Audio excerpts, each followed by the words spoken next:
Assalamualaikum warahmatullahi wabarakatuh. Waalaikumsalam. Alhamdulillah. Allahumma sholli wa sallim wa barik ala sayyidina Muhammad wa ala alihi wa ashabihi wa man irtadah ma ba'd. Yang saya hormati Bapak Kasih PD Pontren, Bapak Faruk MPDI.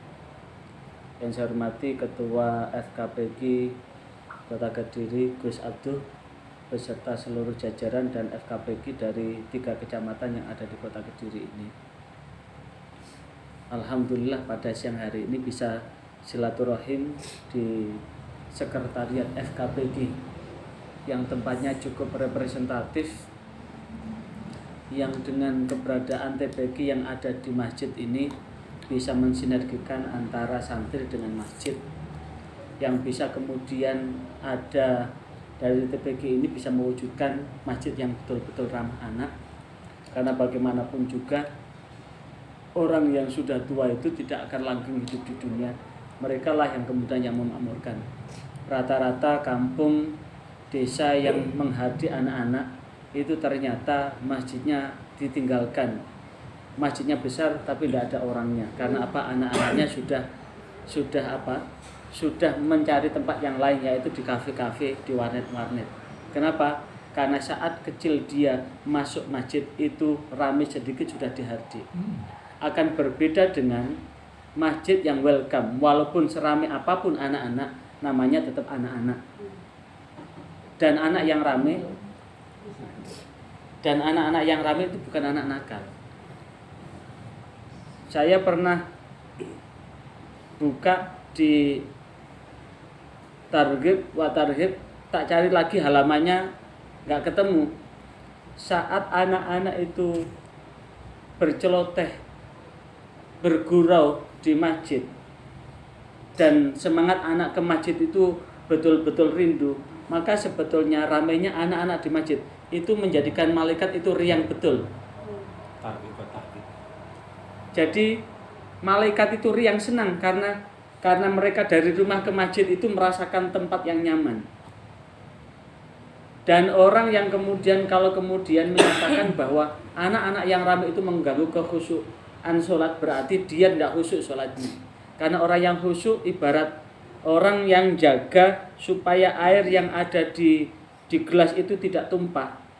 Itu kalau dia menjaga betul supaya tidak tumpah, maka dia tidak akan tahu siapa orang-orang sekitarnya, karena fokusnya adalah menjaga itu. Kalau orang yang sudah khusyuk betul, walaupun 1000 anak ramai, maka tidak akan terpengaruh sedikit pun. Dan itu perlu dimaklumkan buat jamaah, sehingga ini adalah tempat yang sangat luar biasa. Itu yang pertama. Yang kedua, kalau kita mengambil al-ulama warasatul anbiya, pertanyaannya siapa yang merupakan ulama warasatul anbiya? Ya guru-guru Al-Quran ini. Pertanyaannya kenapa guru-guru Al-Quran adalah warasatul anbiya? Al-anbiya itu adalah jamak dari nabi. Nabi itu adalah orang yang dipilih oleh Allah untuk menerima wahyu. Nabi terbesar adalah baginda Muhammad. Yang wahyu terbesar adalah Al-Quran. Mukjizat yang terbesar adalah Al-Quran. Kalau mukjizat terbesar adalah Al-Quran, wahyu yang terbesar adalah Al-Quran, dan sekaligus khatamul anbiya wal mursalin, maka sesungguhnya orang-orang yang mengajarkan Al-Quran itu sebetulnya adalah beliau-beliau lah yang dikatakan warasatul anbiya, guru-guru Al-Quran itu. Karena itu warasatul anbiya, janji Allah sudah jelas kan? Tidak berkumpul satu kaum di satu tempat yang di situ dibacakan Al-Quran, yang digunakan untuk tadarus Al-Quran, apa yang dijanjikan oleh Rasulullah. Bukan hanya malaikat itu membentangkan sayapnya, tapi juga sekaligus wa khafat lahumus sakinah. Allah mencurahkan ketenangan itu. Fakta menunjukkan bahwa guru-guru Al-Quran yang memang betul-betul meletakkan esensi perjuangannya di dalam mengajarkan Al-Quran, fakta menunjukkan, yakin dengan seyakin-yakinnya 99% akan nampak ketokohannya. ibarat lebah itu madunya semakin banyak, kekiaiannya akan nampak. Jadi dari bujang dia mengajarkan Al-Quran, sampai sepuh tetap istiqomah mengajarkan Al-Quran, dan tidak ada satupun yang membuat dia berubah niatnya untuk mengajarkan Al-Quran. Walaupun ada insentif, ada namanya BOP, tidak kemudian sampai melunturkan niatnya untuk dakwah Al-Quran. Fakta menunjukkan ketokohan, kekiaiannya nampak, keberkahannya nampak. Saya keliling Jawa Timur itu, ternyata orang-orang yang ikhlas itu ternyata Allah nata dengan caranya Allah. Pertanyaannya kenapa? Karena ini sudah masuk dalam dekengan pusat. Jadi mengajarkan Al-Quran itu sudah dekengan pusat. Pegawainya dari pegawai pusat itu, pegawainya Allah. Karena apa? Warasatul Anbiya. Sebaliknya, orang-orang yang mempermainkan Al-Quran, yang kemudian hanya sekedar sebagai proposal untuk cari duit, cari uang, fakta menunjukkan walaupun toh dapat, hakikatnya tidak dapat apa-apa, hanya dapat kerugian yang sangat nyata.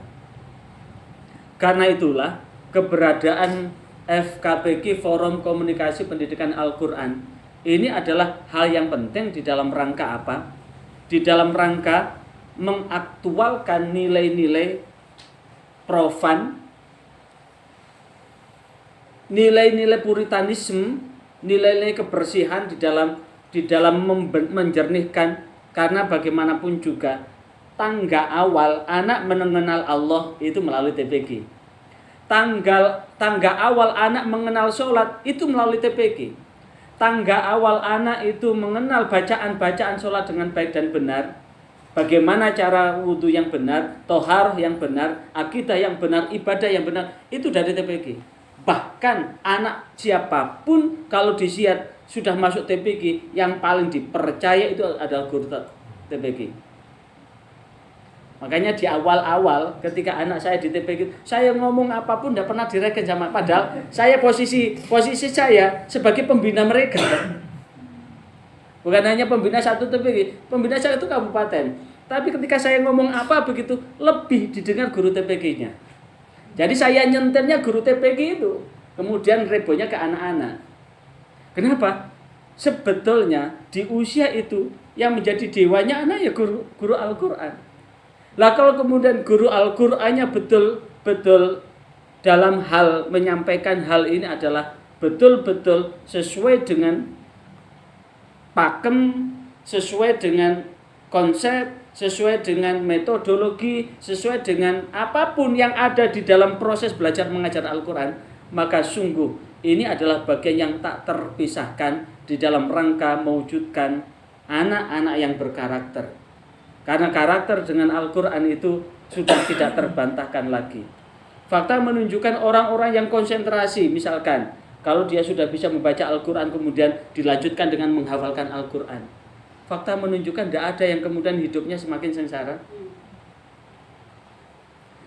Begitu nikah juga tidak ada ceritanya, tidak bisa kemudian tidak bisa makan, anaknya waktunya sekolah juga tidak bisa, tidak ada yang tidak bisa menyekolahkan anaknya. Dan itu tandanya bahwa hubungannya dengan Al-Quran itu sangat luar biasa. Maka peran panjenengan di dalam memberdayakan, dan apalagi di kota Kediri ini termasuk di antara 38 kabupaten kota se-Jawa Timur yang termasuk makmur itu. Setiap bulan dapat insentif dari Pemkot 350.000. Iya kan? Yeah. Bukan hanya insentif, FKPQ dapat dana operasional kan? Ada operasional untuk forumnya. Nah, itulah yang kemudian jikalau punya program, tinggal melalui forum ini bisa dioptimalkan di dalam rangka apa? Menyampaikan program-program itu. Halakoh ada. Nah. Halakoh untuk forum 50 juta. Ada bantuan halakoh. Tapi pengajuan. Yes. Kalau ini diarahkan untuk mengajukan. Dan satu-satunya di Jawa Timur baru kota Kediri loh. Baru kota Kediri. Artinya apa? Di satu sisi pemerintahannya juga betul-betul peduli karena memang Kota Kediri ini anggarannya luar biasa. Anggarannya luar biasa. Lah, maka pada posisi seperti itu sekaligus sinergi, saya ucapkan selamat pada Gus Abduh yang menjadi penyuluh P3K yang hak-haknya sama dengan PNS, hak-haknya sama dengan yang dikerjakan juga sama. Maka sebetulnya ini akan lebih mengaktualkan sehingga ini bisa juga Gus bahwa pembinaan pada guru-gurunya itu bisa juga jadi kelompok binaan tetap. Angka kredit. Iya, masuk angka sekarang tidak ada angka kredit SKP. Masuk di dalam SKP. Kinerja. Masuk di Laporan. Iya. Dimasukkan di SKP. Jadi misalkan Gus Abduh hanya murni yang ditangani adalah hal ehwal yang ada hubungannya dengan TPG, itu bisa masuk di SKP itu. Nah, dan itu bisa ditata sedemikian rupa mulai dari persiapannya bagaimana, kemudian pelaksananya bagaimana, evaluasinya bagaimana, mulai dari bagaimana menggerakkan santri sekota Kediri ini, bagaimana guru-gurunya, bagaimana menata kurikulumnya, apalagi namanya sudah Forum Komunikasi Pendidikan Al-Quran, maka FKPG ini tidak bersifat ego sektoral loh ya. Tapi seluruh metode itu dirangkul jadi satu. Dan FKPG tidak boleh kemudian jualan metode. Atas nama FKPG tidak boleh kemudian jualan metode. Biarlah personal itu. Tapi FKPG adalah merangkul semua metode. Kalau ada nama mengatasnamakan FKPG tapi kemudian yang di bawah hanya satu metode, bukan FKPG itu. Itu adalah divisi dari metode itu atau cabang dari metode itu. Sehingga kehadirannya ini betul-betul bisa dioptimalkan. Nah, pada posisi seperti ini ada dua kaki di Gus Abduh. Kaki yang pertama secara struktural Gus Abduh ada di bawah Kasih Bimas. Tapi secara fungsional kalau kemudian memfusikan optimalisasi pemberdayaan FKPG DPK-nya ini, kaki yang satu ada di PD Pontren. Sehingga sinergi itu lebih barokahnya luar biasa. Dan namanya barokah itu kan ziyadatul birri wal khair. Bertambahnya kebajikan dan kebaikan, dan disitulah yang kemudian akan dapat terasa betul nilai keberkahan itu. Nah, keberkahan demi keberkahan ini bisa juga di program itu juga mulai merambah ini. Karena bagaimanapun juga di konsep kemarin di Rakornas dengan Subdit PG Pendidikan Al-Quran, bahwa sudah diarahkan bahwa walaupun pendidikan Al-Quran, lembaga pendidikan Al-Quran ini adalah non formal, tapi ini sudah namanya lembaga pendidikan loh ya. Jadi core-nya itu sudah core masuk segmen pendidikan. Apa bukti bahwa DPG itu sudah masuk di segmen pendidikan? Ini induknya sudah ada di Dirjen Pendis, Direktorat Jenderal Pendidikan Islam. Core-nya, divisinya ada di Direktur Pendidikan Diniyah Pondok Pesantren. Core-nya lagi ada di Subdit Pendidikan Al-Quran. Di Subdit Pendidikan Al-Quran itu menetapkan ada paling tidak ada 7 standar yang perlu ditetapkan. Standar ini kalau kemudian melalui FKPG ini kemudian merumuskan 7 standar pendidikan itu, diterapkan di metode manapun akan sama. Apa standar yang pertama? Standar lulusan, kompetensi lulusan. Di standar kompetensi lulusan itu apa? Adalah bagaimana mengantarkan anak ini ketika diuji oleh siapapun, metode apapun, terutama dengan diuji dengan penilaian LPTG, Lembaga Pengembangan Tilawatil Quran, kalau kemudian dengan ukuran apapun, dengan tes apapun, dengan evaluasi apapun, nilainya 80. Jadi minimal standar dengan ukuran seluruh ukuran itu nilainya minimal 75. Kalau gurunya minimal 80. Nah, dirumuskan itu. Jadi kalau kemudian untuk santrinya minimal 75, standar kelulusannya tinggal bagaimana standar isinya. Kalau standar kelulusannya 75 atau 80, isinya kayak apa? Maka isinya kemudian kalau berdasarkan metode ini gini, metode ini begini. Tapi sesungguhnya setelah saya amati metode apapun, substansinya sama. Yang dibimbing apa? Makharijul huruf, sifatul huruf, kemudian tajwid, waqaf wal ibtida, gharib. 5 itu, intinya itu. Kalau kemudian disuruh baca dengan ukuran yang sama, asal ini bahwa gurunya ini sudah punya sanad yang jelas, maka tentu wong sanad yang masuk ke Indonesia sama kok. Rata-rata riwayat Imam Hafiz. Rata-rata Imam Hafiz sama. Kornya sama. Kemudian rata-rata lagunya juga sama, Ros. Artinya apa? Ini mempunyai satu induk guru yang tidak jauh berbeda. Nah, inilah yang kemudian standar isi.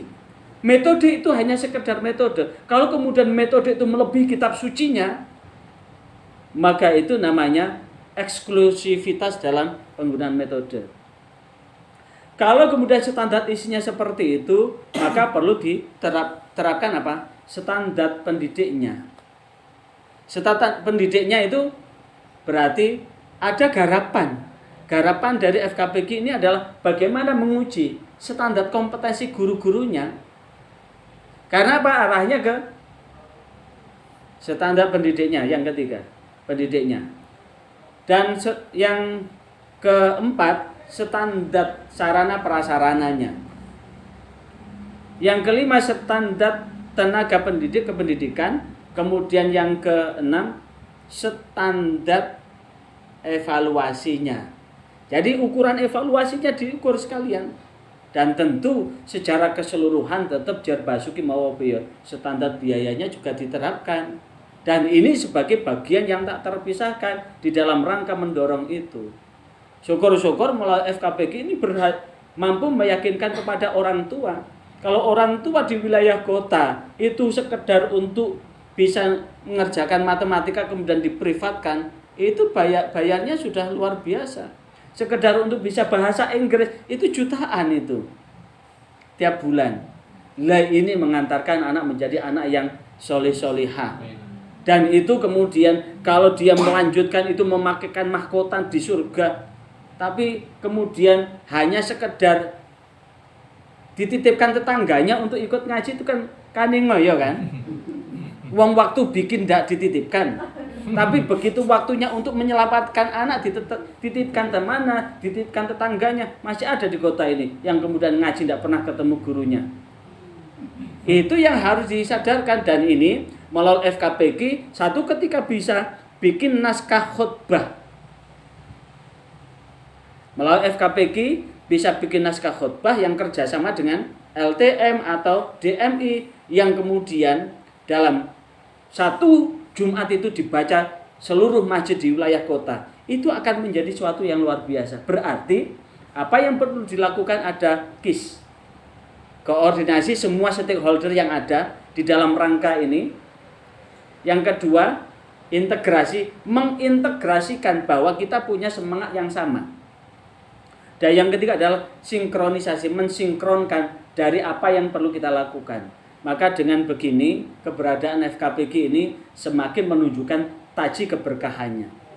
Tapi ingat bahwa ibarat seorang petani yang menanam padi, yang punya sepetak sawah, sawah itu biasanya ditanam apa, Bu? Padi kan? Tapi kadang-kadang ketika sawah sudah digarap, padi digarap, kemudian kebetulan dekat dengan sungai, airnya banyak sehingga ada telur ikan yang masuk. Sehingga telur ikan dalam waktu sekian lama itu menetas, sehingga bisa juga tumbuh ikan yang ada di dalam sawah itu. Di pematangnya ini daripada mubazir ditanami kacang, pisang, dan sebagainya. Ada rumput yang tumbuh yang seluruhnya punya manfaat. Rumput dimakan kambing, daun pisang dimakan kambing, pisangnya dimakan orang, ikannya dimakan orang. Ketika pertanyaannya, ketika ikannya besar-besar, rumputnya subur, pisangnya subur, terutama ikannya banyak, apakah kemudian padi kita babat? Tentu endingnya tetap bagaimana bisa memanen padi itu dengan sebaik-baiknya. Ketika Al-Quran ini sebagai lahan perjuangan kita, kemudian ada insentif yang ada, yang kemudian banyak keberkahan yang muncul, apakah kemudian Al-Qurannya kita tinggalkan? Tentu tidak. Yang dipertahankan adalah tetap Al-Qurannya. Kalau yang dipertahankan adalah tetap Al-Quran, berarti apa yang kita lakukan ini akan membawa kemaslahatan.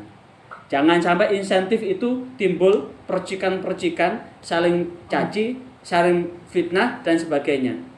Karena ada loh ya yang semangatnya hanya untuk insentif, BOP dan sebagainya. Dan kemudian ada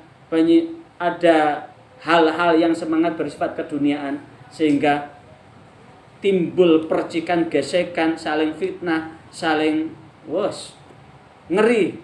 Ya paling tidak kan sudah yang seperti itu kan sudah Masya Allah. Sehingga dengan begitu perjuangan kita betul-betul perjuangan yang mardhatillah. Yang paling tidak adalah sebagai sesuatu yang husnul khatimah. Itu kiranya yang dapat saya sinergikan dalam kesempatan ini. Wassalamualaikum.